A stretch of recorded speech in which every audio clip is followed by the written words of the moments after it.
The 2003 has my favorite Leonardo. Yeah.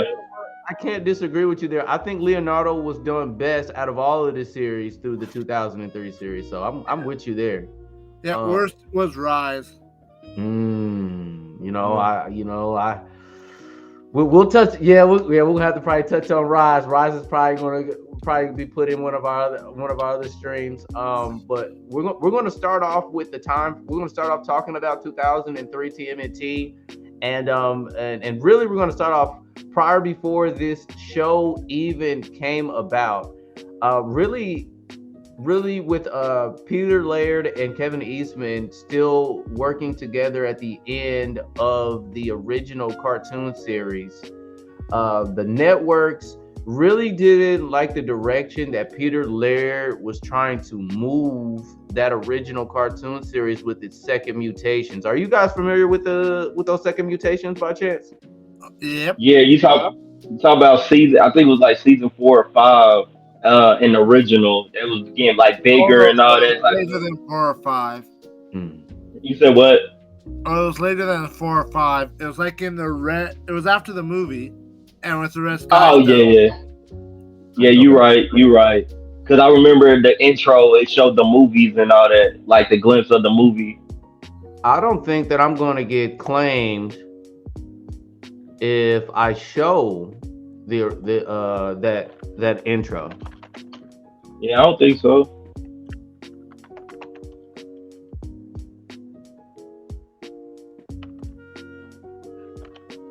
But I didn't like the new mutation. I don't like when they make Ninja Turtles bigger, like the Michael B. You know what I mean, Michael Bay or whatever. I don't like that. It was season 10. Season 10? Yeah. Season 10? Okay, hold on. Okay, that'll make it easier. Yeah. Season 10 intro. Cause they show Kino too in that cartoon, which was tight. Mm-hmm. No, it was not Kino. I just forgot his name. No, I know the black dude. Yeah, it wasn't Kino. What was his name? I forget. Kano. No, that's off the movie Secret.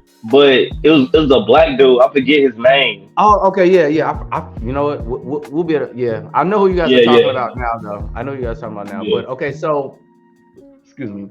So I'm bringing this intro up to display like really the one of the biggest differences between these two franchises is Peter Laird and Kevin Eastman. Yeah. So we're going to show the intro to that. Even the difference, I could honestly tell that Peter Laird was a heavy influence towards the end of the original series of Ninja Turtles. So we're gonna show the intro itself. I don't even think I may not even get in trouble with the sound either. But see here. I'll just pause it periodically. Just don't even give him a chance to give me a copyright. All right, so. Well, his name was Carter. Okay. So, his name was Carter. Okay, that's good. So this is the second intro. So, scanning for Teenage Mutant Ninja Turtles. Locked. Access now.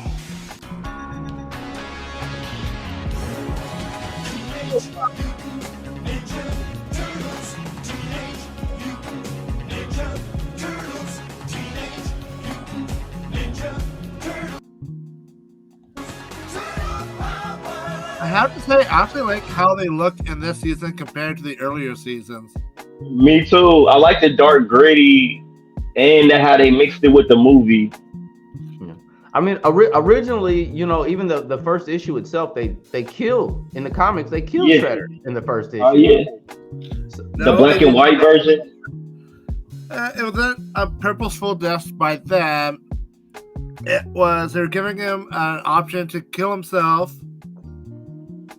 with honor, but then I believe he used like some kind of grenade, tossed it, and Leonardo hit him with it, which made him explode.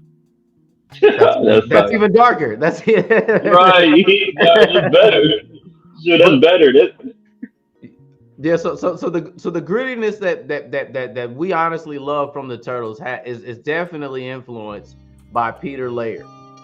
Yeah. And when you transition something from a comic book into a children's show, it has Right. its limitations.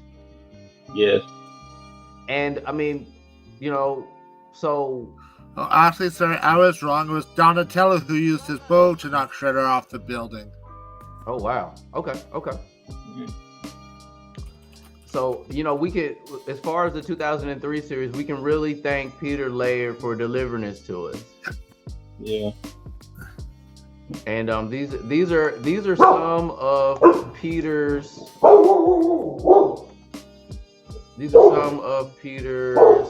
drawings that he had for the second mutation at the end of that same season of Ninja Turtles. I say this because this series, the original series, was canceled due to Peter Laird's vision, and the franchise itself sat stagnant Mm-hmm. until 4Kids TV and the Fox network picked it up. Mm-hmm. And it was noted that I'll be right back, sorry. Okay. It was noted that Cartoon Network and Disney had passed on this franchise. Mm-hmm. And leading up to this point, it was the success of the original Batman animated series that kind of approved for a lot of the other TV shows during that time frame to even be willing to even go dark. Yeah. So, that's what we love from it. But to even go furthermore, we're talking about the prequel leading up to 2003. At the very beginning stages of the 2003 series, what did you guys favor at the very beginning of this? Even going into its first season or its origin? Sorry, I love that. Yeah. I asked going into even the first season or the introduction or the origin of when the 2003 series had actually started. Like, how did it feel to see the franchise come back from its long hiatus? Like, I was just It was happy dope. there was a cartoon on. Yeah. Mhm. Yeah. That first episode, like, it was epic. I think didn't it show them getting hurt in the building or something by the big Han? I think that was the first episode or something. It showed, but it was so epic. The fight scenes, the story, the city of New York, the everything, the style, the cartoon style. Like, I really love, especially how they built up the characters of Leo, Raphael, and them. Like, you know what I'm saying? Like, it gave them more character depth, with them and stuff, and with Splinter and Shredder, and it was amazing to me. I even played the games, like when it came on PS2 and Xbox and GameCube. I was playing them. Like, they did dope on that. I have all four for the Switch, or sorry, the the GameCube. Woo, that was epic, and you can play with 4 players too. Yeah, but it was like, that look, man, that the style of it. Yeah, and with the second and third game, you also got both arcade games in it. Oh Yeah. wow! Yeah, I didn't know that. I didn't know that at all. Yeah. And in particular, like, did anything stand out to you guys with the series from the original cartoon? I think what they took bits of the '90s movie. I think that's what kind of helped them from the '90s movie success, like, to get that gritty. Just like you was talking about the Batman movie. I think after the success of the '90s, that first '90s Ninja Turtles helped them to say, "Oh, we can do something like that. Maybe not to an extent, but we can get a little darker. We can get a little more action and give them some, like, high stakes and all that compared to the '80s, which I still love the '80s. I love the comedy of the '80s. I still watch every season of the '80s one, but that 2003 gave it more it was serious tone. The first time I watched a serious tone turtle since the movie, the '90s movie. Well, the series had a lot to do with the original comic book. Yeah, Like, opening of the very first episode of the cartoon directly takes from the opening of the original cartoon with Leonardo narrating. And the guys go sound like, watch out for those freaks in the costumes. And later upon this, the thing is, we're not wearing costumes. Yeah. Yeah. Mm. Yeah, I mean, I'd have to. I definitely would have to agree. When this started, it was definitely a bit of fresh air, and the excitement was all there. I believe it came on like at 9 in the morning. The first episode of this. Yeah, Saturday morning on the Fox box. But one thing that really stood out to me the most of the 2003 series is this is the first time I felt like almost the character development and dialogue wasn't just to entertain children. Yeah.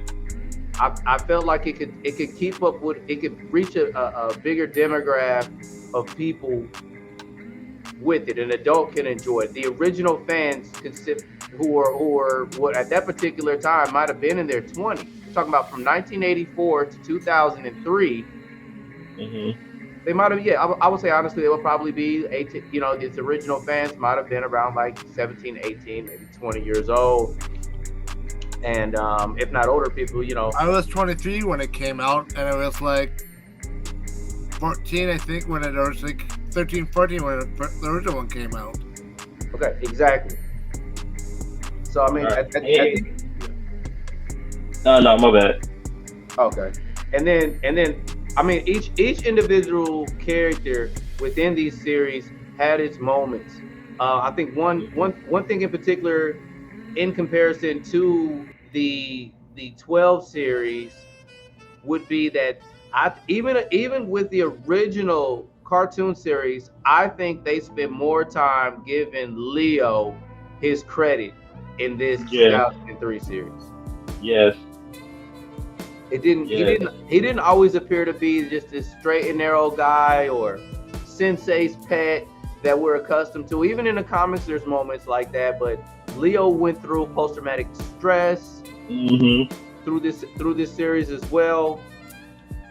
So I would say the only thing that it took some time to develop, but I wasn't as connected to Michelangelo till much later in this franchise. Anybody that like stood out to you guys, or anything you guys wanted to include about going through this 2003 series? I generally see them sticking out too much for myself. But like with Leonardo, there was a beginning where, unlike the movie, they actually showed him being taken out by the Shredder and tossed into the apartment. And just one thing at the end where they did the whole Battle Nexus, and then it had Michelangelo going for a rematch against the guy he had beat because of all the BS that happened during the fight.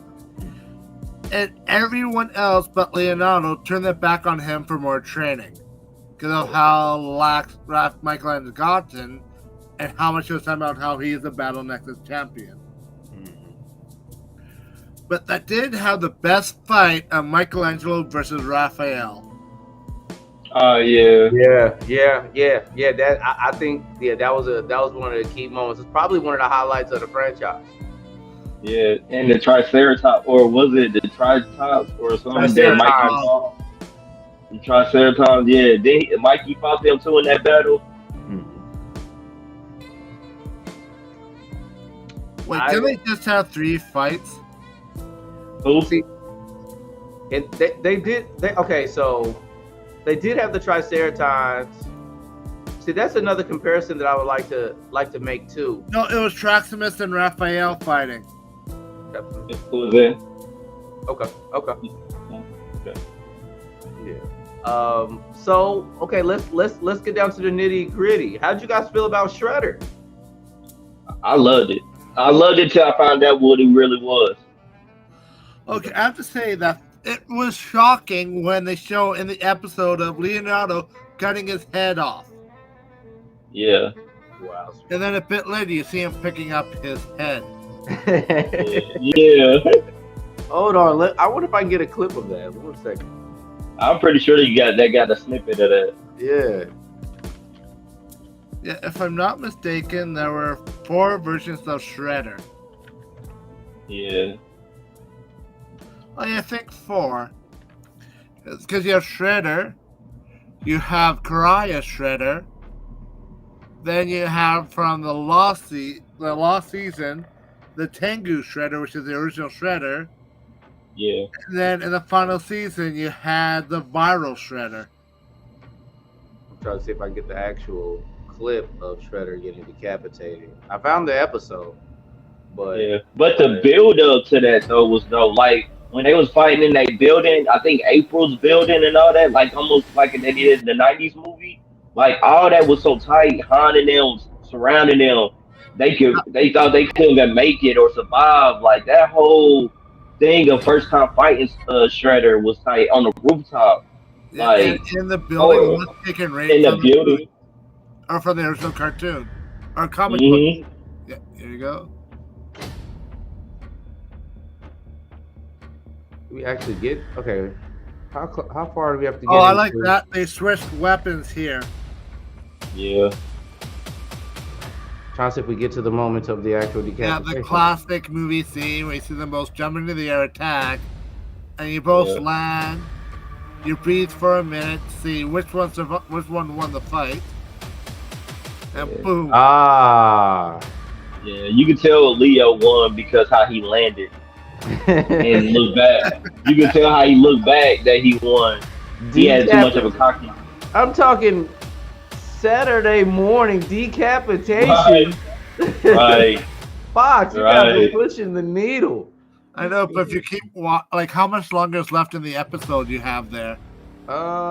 It's looking like But they took it back because he picks up his head. maybe like 10. Maybe like 10. Okay, like scroll up a bit further, and you'll see where he has to stands up and grabs his head. Yeah. That's what I'm saying. You take all that away. But I mean, again, at that, you see, now this what goes into question of this is to me is what if originally Peter wanted him to be human, and they wanted to display this, and the I network would said, not "Hey, get away with this. Yeah, that was yeah. And the network That's why they was had like, you know to. what? Shredder is just going to be. I know, right? They had to for him to even pull that scene off. They had to have a reason for him to pick up his or be alive or have, you know what I'm saying? They weren't gonna do decapitation. So like, if you're gonna do that, you gotta make him where he comes back to life or he regenerates or some stuff. That comes off as a quick adjustment he had to make because of the networks.